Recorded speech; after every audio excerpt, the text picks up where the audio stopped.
अस्सलाम वालेकुम to all student. आज जो हम अपना लेक्चर देखेंगे बेसिकली वो है पेरिफेरल नर्वस सिस्टम। हम ह्यूमन नर्वस सिस्टम को स्टडी कर रहे थे। ह्यूमन नर्वस सिस्टम जो हमारे पास सेंट्रलाइज टाइप का नर्वस सिस्टम होता है उसको दो कैटेगरी के अंदर डिवाइड किया गया है, सेंट्रल नर्वस सिस्टम और peripheral nervous system. Central nervous system में हमारे पास ब्रेन आ जाता है और स्पाइनल कॉर्ड आ जाता है, और पेरिफेरल नर्वस सिस्टम में उस सेंट्रल नर्वस सिस्टम मतलब ब्रेन में से और स्पाइनल कॉर्ड में से जो तारें निकल रही होती हैं और वो तारें पूरी बॉडी में फैली हुई होती हैं और फिर वो बॉडी के पार्ट्स को इस सेंट्रल नर्वस सिस्टम से जो जोड़ती हैं उसको हम लोग पेरिफेरल नर्वस सिस्टम बोल रहे होते हैं।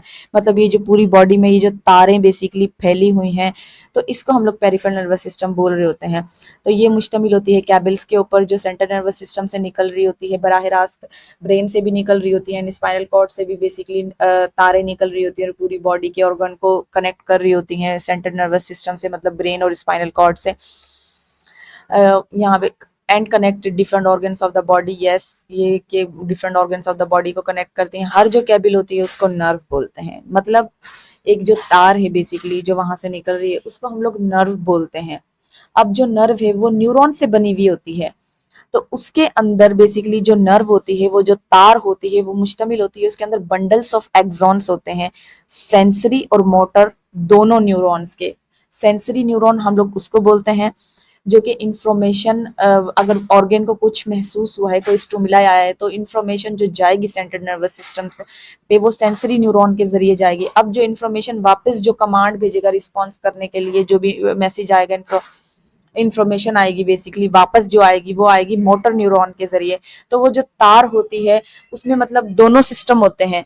इंफॉर्मेशन को ले जाने के लिए भी अगर कोई बॉडी के पार्ट को स्टिमुलाई महसूस हुआ है, और इंफॉर्मेशन जो उसके ऊपर रद्द अमल करना होगा उसकी इंफॉर्मेशन वापस लाने के लिए भी सिस्टम होते हैं। मतलब दोनों सिस्टम होंगे उस तार के अंदर।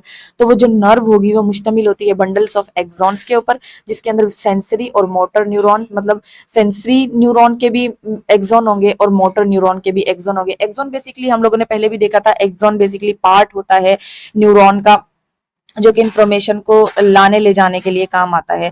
तो वो जो इंफॉर्मेशन होती है वो आती भी है और जाती भी है। वो उस तार के अंदर दोनों सिस्टम होते हैं, मतलब सेंसरी के भी न्यूरॉन, सेंसरी न्यूरॉन के भी एक्सॉन होते हैं और मोटर न्यूरॉन के भी एक्सॉन होते हैं। जो पेरिफेरल नर्वस सिस्टम होता है वो मुश्तमिल होता है सोमैटिक नर्वस सिस्टम पे और ऑटोनॉमिक नर्वस सिस्टम। मतलब पेरिफेरल नर्वस सिस्टम को मजीद दो कैटेगरी के अंदर डिवाइड किया गया है। जो सोमैटिक नर्वस सिस्टम होता है वो एसोसिएट होता है जो मतलब वॉलेंटरी स्केलेटल मसल्स होते हैं। जैसे अगर हम लोगों को स्कूल जाना है तो स्कूल जाने के लिए हमें चलना होगा। अब चलना है वो हमारी मर्जी है बेसिकली, तो उस चलने के अंदर जो हमारे मसल्स इस्तेमाल होंगे वहां पे जो नर्व गई हैं, जो कैबिल गई हुई हैं, जो तारें गई हुई हैं वो सोमैटिक नर्वस सिस्टम में से गई हुई हैं, वो सोमैटिक तारें कहलाएंगी बेसिकली।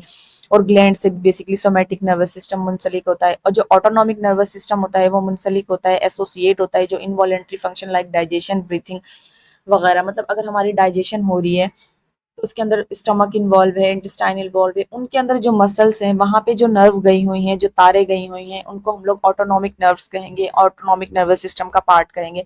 ब्रीथिंग के अंदर हमारा डायफ्राम आ गया, हमारे लंग्स आ गए, वहां पे बेसिकली जो नर्व गई हुई है उसको हम लोग ऑटोनॉमिक नर्वस सिस्टम की जो नर्व है वो गई हुई है, मतलब ऑटोनॉमिक नर्व गई हुई है वहां पे। ये जो फंक्शंस होते हैं ये लाइफ के प्रोसेसेस को मेंटेन करने के लिए बेसिकली जरूरी है। लोग थोड़ा ये डायग्राम की मदद से देख लेते हैं। जैसे कि देखो ह्यूमन नर्वस सिस्टम जो कि सेंट्रलाइज टाइप का नर्वस सिस्टम है, एडवांस लेवल का, कॉम्प्लेक्स लेवल का, जैसा कि हम लोगों ने पढ़ा था। तो ये दो कैटेगरीज के अंदर डिवाइड है, सेंट्रल नर्वस सिस्टम जिसके अंदर ब्रेन आ जाता है और स्पाइनल कॉर्ड आ जाता है, और पेरिफेरल नर्वस सिस्टम जिसके अंदर ऑटोनॉमिक नर्वस सिस्टम आ जाता है, सोमैटिक नर्वस सिस्टम। एंड जो ऑटोनॉमिक नर्वस सिस्टम है वो मजीद दो कैटेगरीज के अंदर। एंड फिलहाल ये आपके it's not the part of your course, तो इसको छोड़ दें। और इसी तरह ये मुख्तलिफ डायग्राम दिखाई गई हैं, बेसिकली ब्रेन है, स्पाइनल कॉर्ड है, फिर ये नर्व्स हैं जो कि पेरिफेरल नर्वस सिस्टम। फिर आप लोगों का ये इस चार्ट को बेसिकली उतार लीजिएगा क्योंकि ये बहुत ज़्यादा आप लोगों को समझने के लिए, एक चार्ट की मदद से आप इसको समझेंगे तो आपको ज़्यादा अच्छे तरीके से इसको समझ जाएगा। देन हम लोग न्यूरॉन को देख लेते हैं। न्यूरॉन को हम लोग देख लेते हैं। जो नर्वस सिस्टम है, the cells of the nervous system are termed as neuron. जो ये पूरा नर्वस सिस्टम है उसका एक जो सिंगल यूनिट है जिससे बेसिकली ये पूरा नर्वस सिस्टम बना हुआ है उसको हम लोग न्यूरॉन बोल रहे होते हैं, इसका जो सिंगल सेल है। हर जो न्यूरॉन होता है वो स्पेशलाइज्ड सेल होता है, मतलब हर न्यूरॉन खास होता है इस चीज में, वो एक खास सेल होता है कि वो जनरेट भी कर सकता है और कंडक्ट भी कर सकता है न्यूरोनल सिग्नल या जो नर्व इम्पल्स, या सादा अल्फाज में जिसको हम लोग मैसेज भी बोल सकते हैं, मतलब ये उस मैसेज को जनरेट भी कर सकता है, पैदा भी कर सकता है और कंडक्ट भी कर सकता है, मुंतकिल भी कर सकता है। अल्लाह ताला ने ये दुनिया बहुत ज़्यादा खूबसूरत बनाई है और हर चीज़ जैसी उसकी स्ट्रक्चर है वैसा ही उसका काम है। अगर हम लोग अपने इर्द गिर्द देखें, हवा है वो गैस फॉर्म में होती है, वो आसानी से दाखिल हो सकती है, इजी टू एंट्रेंस होती है, तो हमारे रिस्पायरेटरी ट्रैक्ट में दाखिल हो जाती है और फर्दर ऑन जो ब्रीथिंग प्रोसेस वगैरह हो रहे होते हैं और हमारे ब्लड में आसानी से एब्जॉर्ब हो जाती है, क्योंकि उसका है वो गैस फॉर्म में है, वो हो सकती है दाखिल आसानी से। इसी तरीके से हम लोग अगर टेबल को देख लें, टेबल है वो हम स्मूथ सी स्ट्रक्चर होती है, हम लोगों को पता लग जाता है कि हम लोगों ने इसके ऊपर सामान रखना है, इसके ऊपर चीजें रखनी है, मतलब अगर हम लोग अपने इर्द गिर्द देखें तो जैसी चीज है वैसा ही उसका काम है, मतलब उसकी जो स्ट्रक्चर है वो रिलेट करती है उसके काम से। इसी तरीके से अगर हम लोग इसकी स्ट्रक्चर को देखें, क्योंकि ये केबल के फॉर्म में पूरी बॉडी के अंदर फैला हुआ होता है, तो अगर हम लोग इसकी स्ट्रक्चर देखें तो ये कुछ लंबाई के अंदर है और वो लंबाई लंबाई जुड़ के बेसिकली एक पूरी केबल्स की एक मजमुआ बना रही है जो कि पूरी बॉडी में फैला हुआ है और पूरा नर्वस सिस्टम तैयार हो जाता है।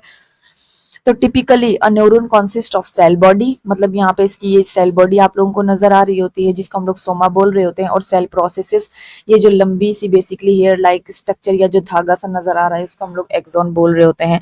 यहाँ पे छोटे छोटे भी हेयर लाइक ग्रोथ हैं या धागे हैं जिसको हम लोग डेंड्राइट्स बोलते हैं, और जो ये लंबा है एक, इसको हम लोग एक्सॉन बोलते हैं। अब जो सेल बॉडी या सोमा होता है उसमें प्लाज्मा मेम्ब्रेन होता है, साइटोप्लाज्म पे मुश्तमिल होता है, न्यूक्लियस भी होता है, जो सेल प्रोसेसेस होती हैं ये एक हेयर लाइक प्रोजेक्शंस होती हैं जो कि सोमा से ही निकल रही होती हैं। ये दो टाइप की होती हैं, एक डेंड्राइट्स होती हैं और एक होती हैं एक्सॉन, मतलब ये जो हेयर लाइक प्रोजेक्शन दो टाइप की। अब ये जो छोटी वाली इसको डेंड्राइट, ये लंबी सी है, उसको हम लोग एक्सॉन बोल रहे होते हैं। अब मिसाल के तौर पे यहाँ एक और न्यूरॉन है, न्यूरॉन का भी एक्सॉन इसके साथ आ गया, मतलब आगे, तो जो एक्सॉन होता है वो इंफॉर्मेशन को आगे भेज रहा होता है, और जो डेंड्राइट्स होती हैं अब इससे आगे अगले न्यूरॉन की डेंड्राइट्स होंगी, तो वो जो डेंड्राइट्स हैं बेसिकली वो इंफॉर्मेशन को रिसीव करती हैं। मतलब स्किन के न्यूरॉन को स्टिमुलाई मिलता है, नर्व न्यूरॉन एक नर्व इम्पल्स जनरेट करता है, ये नर्व इम्पल्स स्पाइनल कॉर्ड और ब्रेन तक जाता है, और जो ब्रेन है वो क्विकली रिएक्ट करता है कि बेसिकली हाथ हटा लो। तो ये जो बेसिकली इंफॉर्मेशन जा रही होती है ये ऐसे जा रही होती है कि एक न्यूरॉन से दूसरे में, दूसरे से तीसरे में, और फिर अल्टीमेटली इफेक्टर सेल तक। जो देखो जो डेंड्राइट्स होता है वो रिसीव करता है स्टिमुलाई, जबकि जो एक्सॉन होता है वो ट्रांसमिट करता है या मुंतकिल करता है, जो कमांड होती है दूसरे न्यूरॉन को, एक मिनट, दूसरे न्यूरॉन को या इफेक्टर सेल को। एक इलेक्ट्रिकल केबल की तरह, जैसे कि इलेक्ट्रिकल केबल होती है जिसके अंदर जो करंट हो रहा है वो पास हो रहा होता है। जो सेल प्रोसेसेस होती है, मतलब ये जो एक्सॉन है बेसिकली वो इंसुलेट हुई हुई होती है, मतलब उसको अलहदगी हुई हुई होती है कवरिंग के थ्रू, जिसको हम लोग माइलिन शीट बोलते हैं, ताकि इस बात को यकीनी बनाया जा सके कि जो नर्व इम्पल्स की ट्रांसमिशन हो रही है वो बिना किसी रुकावट के या दखल के बेसिकली हो जाए। और इसी वजह से हम लोगों ने पढ़ा था कि इसका जो कलर होता है वो वाइट होता है माइलिन शीथ की वजह से। ये तो ये हमारा न्यूरॉन था जो हम लोगों ने देख लिया पूरा इसका स्ट्रक्चर के साथ, कि इसकी स्ट्रक्चर भी इसके काम से रिलेट करती है कि ये इन्फॉर्मेशन को आगे आगे बेसिकली पास करता है। नर्वस सिस्टम की हम लोग समरी देख लेते हैं। हम लोग ह्यूमन नर्वस सिस्टम को बेसिकली देख रहे थे जो कि सेंट्रलाइज टाइप का है, ये दो डिवीजन के अंदर डिवाइड है, सेंट्रल नर्वस सिस्टम और peripheral nervous system. Central nervous system जिसके अंदर ब्रेन आ जाता है, स्पाइनल कॉर्ड आ जाती है, और पेरिफेरल नर्वस सिस्टम ये कैबिल की तरह पूरी बॉडी में फैला हुआ होता है। इसकी मजीद दो डिवीजन है, somatic nervous system and autonomic nervous system. ये वॉलेंट्री मसल्स होते हैं, वहां पे होती हैं इसकी जो तारें होती है, यहाँ ये इनवॉलेंट्री मसल से मुंसलिक होता है। देन हम लोग न्यूरॉन की स्ट्रक्चर को देख रहे थे। हर जो न्यूरॉन्स होता है वो एक खास किस्म का सेल होता है, जो जो ये जो न्यूरोनल सिग्नल होते हैं या इलेक्ट्रोकेमिकल सिग्नल होते हैं जिसको हम लोग नर्व इम्पल्स भी बोल रहे होते हैं, नर्व इम्पल्स को जनरेट भी कर सकता है, पैदा भी कर सकता है, उसे कंडक्ट करने के लिए भी तैयार किया गया है। तीन मेन पार्ट्स हम लोग न्यूरॉन के देख लेते हैं, जिसमें सेल बॉडी आ जाता है, डेंड्राइट्स आ जाता है और एक्सॉन आ जाता है। ये न्यूरॉन का सेंटर वाला हिस्सा है जो इन्फॉर्मेशन को प्रोसेस करता है, उसको समझता है। और जो डेंड्राइट्स हैं ये सिग्नल को आगे दूसरे न्यूरॉन, वो ये सिग्नल को रिसीव करता है, जबकि जो एक्सॉन है ये सिग्नल को आगे दूसरे न्यूरॉन तक, ये जो इफेक्टर सेल है अल्टीमेटली वहां तक भेज देता है ये। तो ये हमारी समरी हो गई।